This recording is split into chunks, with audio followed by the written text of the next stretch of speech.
With the release of Silksong, I decided to dip my toes into Hollow Knight. The reason being is that I want to take a break from Call of Duty. After Modern Warfare 3 and then Black Ops 6, I decided to play different games outside of my comfort zone, like Yakuza, Ace Combat, Project Wingman, and now with Hollow Knight. I bought both games and finished them with the various endings. And I gotta say, I'm sorry Team Cherry, I was unfamiliar with your game, literally and figuratively, because it was one of the best gaming experiences I had, and I wished I actually played Hollow Knight when I was growing up. The reason why I haven't started with Hollow Knight is because at first it looks like a platform game, which is a game genre I wasn't really interested in, since Call of Duty, Team Fortress 2, Overwatch were like my bread and butter. The gameplay was boring, simple, and it was kinda similar to Mario. What? Bro, what are you talking about, man? The more I think about it, it sounds like a fucking crime because these two are very different game genres. I guess you could say Hollow Knight is my introduction to the Metroidvania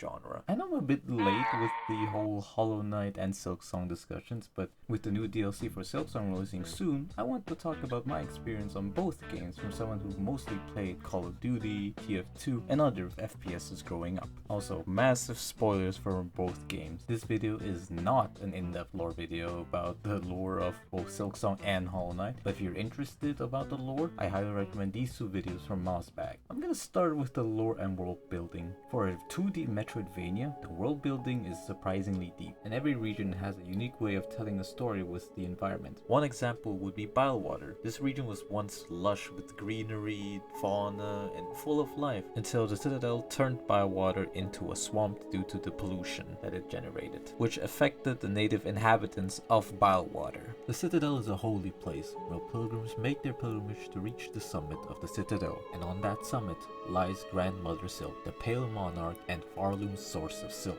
These pilgrims must traverse through hard and rough terrain until they reach the blasted steps. There, a judge will decide if you're a believer or a sinner. Now, if you've been a naughty boy or a heretic, as one would say, the judge would just kill you on sight. But there is an alternative route to get past them, aptly named Sinner's Road, where muckroaches were bred here as a food source for the citizens of Greymore. It will be a longer trek, but if you can survive without getting bitten by these sons of bitches, you'll be in the Citadel in no time. Most pilgrims who arrived at the Citadel will get a cloak and join the Citadel's retinue, and those who are unlucky will have to work countless hours in the underworks, which is like a separate area under Citadel where most of their machinery is maintained. My personal favorite area in Silksong is where you find the Architect's Song, which lies above the clockwork core. For this, you must solve a puzzle, and after you've solved it, you must play your needle in it. I'm just gonna show you why this is my favorite scene in Silksong.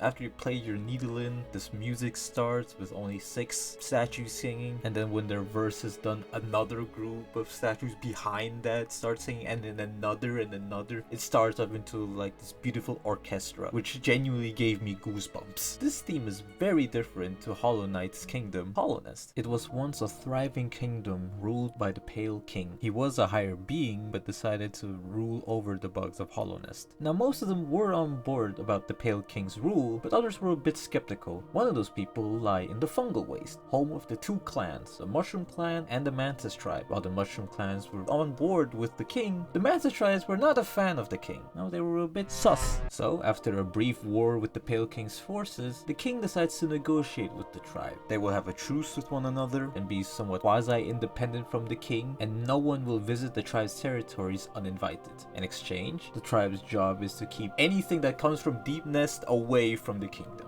Now, since both the Mantis tribes and the king were not friends with the people of Deep Nest, it was a win-win for them. My personal favorite area in Hollow Knight is the City of Tears. It was once the capital of Hallownest, turned into a ghost town after the infection spread there. Even though it is underground, it is still raining in the city. Reason being, above the city is a lake, and under that lake there are cracks, and through those cracks comes drips of water raining down into the city. The various areas are beautifully made, and the map is surprising surprisingly big. So big that it made me lose my sense of direction.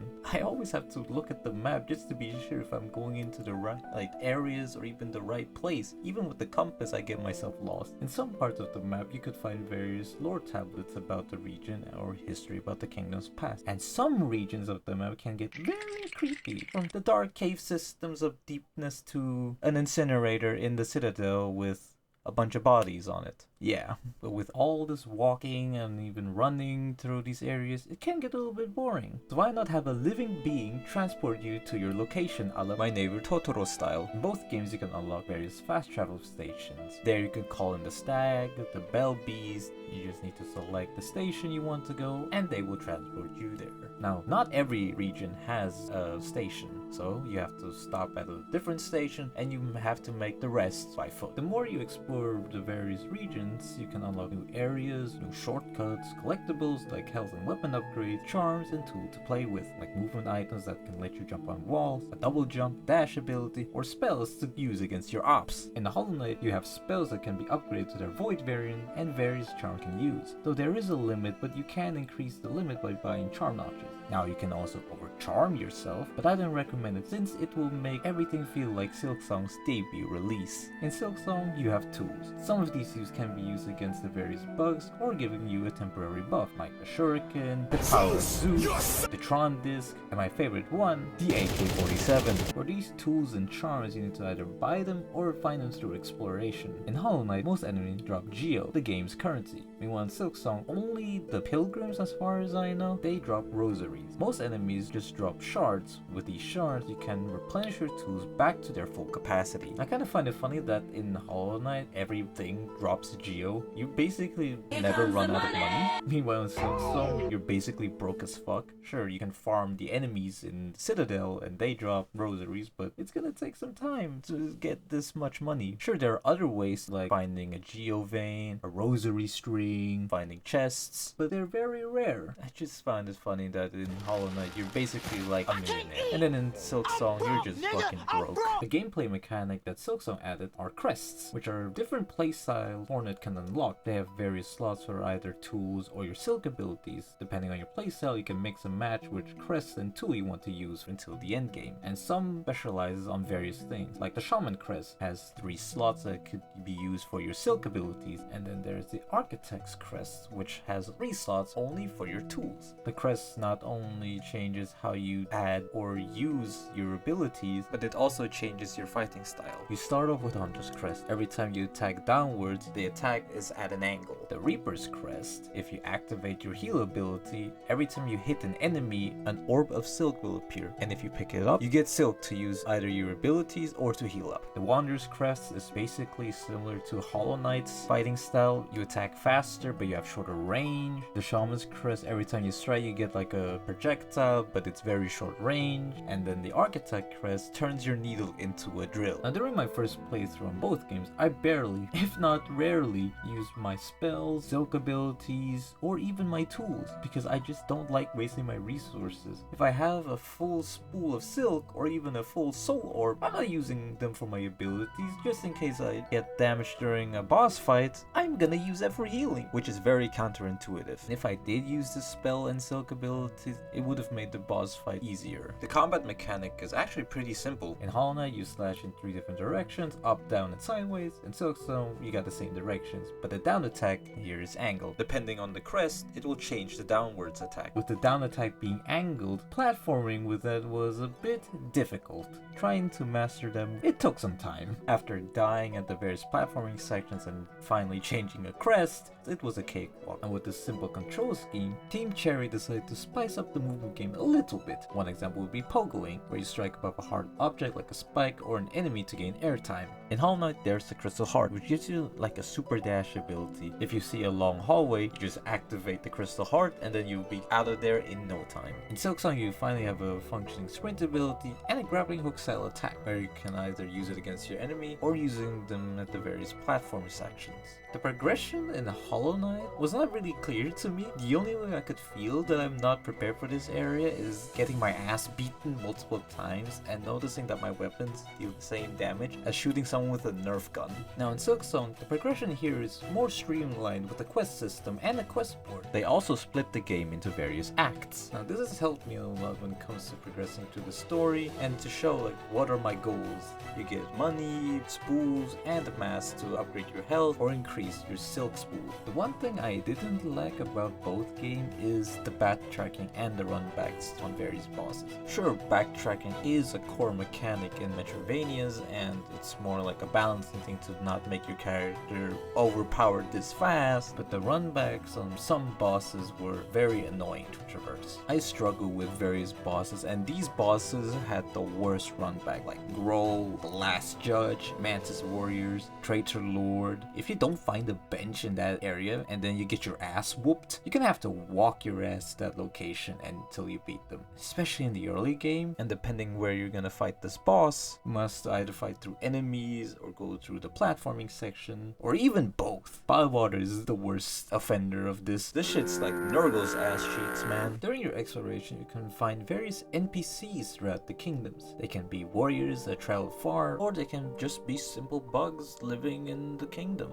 I personally like Whirl for his personality and carefree nature. He's basically like your buddy, your wingman. Chakra, a warrior that specializes on using rings as weapons and being a cartographer of Farloom. Throbio, the star of Farloom. Garment and Zaza, the adventurers of the Citadel. Cloth, who at first doubts on their abilities on being a warrior, to then redeeming themselves by fighting alongside you. And Cornifer, the cartographer of Hollownest. I kind of find it funny that he would go to these dangerous areas and just still sell you the map. This man can just sit in a war zone and then you find him at some bar and then he will sell you that map. He just doesn't care. No, I like the guy. The protagonists on both games are siblings. They just came from a different mother. The knight was born in the abyss with the power of harnessing the void and is the child of the Pale King and the White Lady. With the previous vessel failing to contain the infection, they can either continue the cycle of replacing the vessel and containing the infection, or they want to dig deeper and figure out the truth about their birth and defeat the real reason why Hollownest was infected. Hornet, on the other hand, was a daughter of Herod the Beast and the Pale King. She was one of the weavers who decided to leave Farloom to create their new home in Deep Nest. When the infection was spreading, the Pale King asked her to become a dreamer to seal the entrance to the Black Egg and contain the infection. She agreed to this, but with one condition: a child. And so Hornet was born. Before Hera went into her eternal slumber, she encourages Hornet to forge her own path. And so, after years of training, she became the protector of Hollownest. And after the events of the first game, she was kidnapped by some choir bugs and taken into Farloom. Here, she molds her own story. Will she replace Grandmother Silk as the new monarch of Farloom, or help the bugs contain Grandmother Silk with a snare? What could possibly go wrong? Good.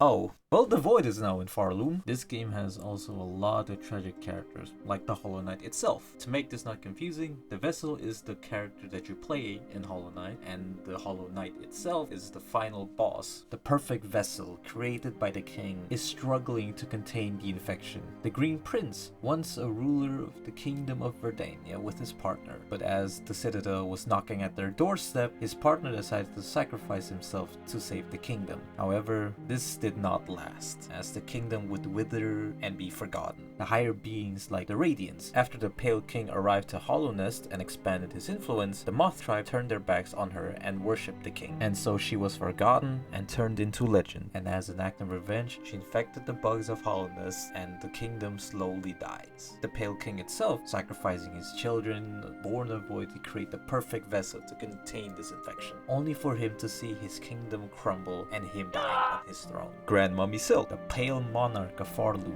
which is also the source of Farlu's silk, and the mother to the weaver species. Did I really put that in the script? Jesus Christ. They create music with these silk, and through these songs could the people of the Citadel be controlled by Grandmother Silk's influence. The weavers realized about her plans, and some decided to flee, Hera included. Others decided to fight her influence and managed to contain her in a cocoon of silk. During her slumber, her silk was harvested by the pilgrims of the Citadel, since it can be used in medicine and it can extend a bug's life at a cost of its sanity and freedom. So the influence of Grandmother Silk is still there. But nothing beats the best character in all of Hollow Knight, my boy Sherma. There are also funny characters like Tiso, who's a ward you can find in Hollowness, and he keeps boasting about his martial prowess, just to see his corpse under the Arena of Fools later in the game. And then there is Zote, the almighty Zote. The Grey Knight Zote is what I would have called him if he's not a fraud. This guy just talks too much and just couldn't back it up. Even a child could just beat his ass. But he's funny, so I can't hate him much. There's also Garmin and Zaza. You can find him fighting enemies in the Citadel, and if you're lucky, he might join and help you to fight against a boss. You know, I hope nothing bad ever happens to him. Oh, god damn it! Another group of NPCs are the Grubfather and the Flea Caravan. These people are very fun and chill. That gives you a task of finding their lost flea or grubs throughout the map for rewards. After find your last flea or grub, you get the achievement. Now, Hollow Knight's version was, let's just say, interesting. The Grubfather was happy that his sons were returned. A couple of minutes later, I came back to say what's up, and then he just became fat because he ate all of his children. After hours and days of exploring Hollowness, traversing the poisonous waters, dodging ICBM birds, playing a small game of Among Us to find your sons, just for you to eat them. You fat, bald bastard, you piece of subhuman trash! 2,000 years of constant human evolution to create a hairless fuck. I guess that's what Metamorphosis is. At least in the Flea Caravan, you can play the Flea games, which are challenges like dodging, juggling, and even pogoing the fleas. Everyone is pretty nice and chill, except for Krat. This bug is a pervert. You pay like around 15 rosers to get inside his miniature bathhouse. At some point you can see his goofy ass head poking out in the window. You can even smack him off that window. He deserves it though. And after that, you can just get in there for free. There are also different ways of getting NPC dialogue. In Hollow Knight, you get a dream nail, which reads into the NPC, enemies, and boss's mind. In Silksong, you have a needler, which plays a song that every NPC and boss sings that gives out a unique dialogue. The bosses are a mixed bag of hard and fun bosses to fight. Some have interesting and easy movesets to remember, and others are a bit hard to remember. But overall, these boss fights have been very fun. My favorites are Trubio, Hornet herself, the Mantis Lords, the Hollow Knight, Lace, Scarsinger Carmelita, the Cogwork and Clover Dancers, and Crust King Khan. I gotta say, Khan is just fucking aura farming at this point. But there's one boss fight that got me emotional. Shrine Guardian Seth, who is based on a fan who sadly passed away due to cancer. So as his dying wish, he visited Team Cherry's HQ and draw them a boss to put in their next game. 6 years later, Seth Goldman will be immortalized as an Act 3 boss in Silksong, and after you beat him, he becomes an NPC. Rest in peace, Seth Goldman. May your soul be immortalized in this game. There were bosses I struggled with, and those would be Widow, Umumu, Traitor Lord, Lugoli, Conchflies, Morwing, and the Unraveled. Most of these struggles was due to my skill issues. I got the timing wrong, I reacted to the attack very early or late, etc, etc. Though the bosses I struggled with most was probably Umumu and Widow. Umumu is a boss fight where you fight with your buddy Wingman Kurl. Their lightning attack was very annoying since you must look out if the lightning is going to be stationary or it will try to follow you. And you have a very limited space on where you land, and the floor is basically made out of acid. Now the acid can be negated with a charm you can find, but it would be annoying just to swim and try to dodge the lightning attacks. To damage it, you have to wait until Coral attacks it or you can deal damage to it. Widow, on the other hand, is an Act 1 boss you fight after visiting the city of Belho. And I believe it, I have the most deaths by her during my first playthrough. I think it was around 10 or 12 tries? The reason why I got these many deaths is because I just didn't use my mobility abilities correctly. During Act 1, you get access to a sprint and a float ability. With these two, you can easily dodge her attacks. Another thing that caught me off guard is their phase transitions. Usually the transition to their second phase doesn't have like a big pause to it. But in this fight, I was caught completely off guard, and this is the reason for most of my deaths. You thought you actually beat her, but then she activates her quick revive self-resurrection and started beating your ass. But her music was a banger, especially when the bells dropped. Speaking of music, I didn't know they hired a chef for their music because he has cooked up a 5-star meal of a soundtrack. Christopher Larkin's work on both games has been biblical, and it has genuinely made me emotional hearing them. Songs like Vile Water, despite being one of the worst places in Farloom, the music fucking bangs. Choral Chambers makes you feel you're like inside of a holy place of worship. The Cogward Core, it has like this mechanical feel to it. The City of Tyr, once the gem of hollowness turned into the shell of its former self, you can feel that the city is crying. Dirtmouth, a nice and calm introduction to Hollownest. Greenpath, a song of a lush and vibrant scenery of flowers and fauna. And Bellheart, a safe refuge for pilgrims so they can rest and continue their journey towards the Citadel. And these are just songs from the various regions. I haven't even talked about the boss music yet. My personal favorite is Scarsinger Carmelita's song. It's not just a boss fight, it's a full-on dance to the death. And it's giving me like strong Ace Combat Zero vibe. If I replace Carmelita's song with Zero from Ace Combat Zero and vice versa, it might fit.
But speaking of boss music, these were my favorite boss themes during my playthrough. Nihileth, the heart of Sherwood, is being protected by the Shrine Guardian Seth, which is a two-part song. The first part plays when you're fighting Seth, and the other part when you fight Nihileth, the sealed vessel, a fight to either replace the original Hollow Knight or knowing the truth. The Mantis Lord. To get to the City of Tears, you must get past them. Widow, a baller song which uses strings that I didn't expect to work. The Cogwork Dancers. It started off slow, like you're in a ballroom, then every phase it increases the tempo, it keeps increasing and increasing and increasing.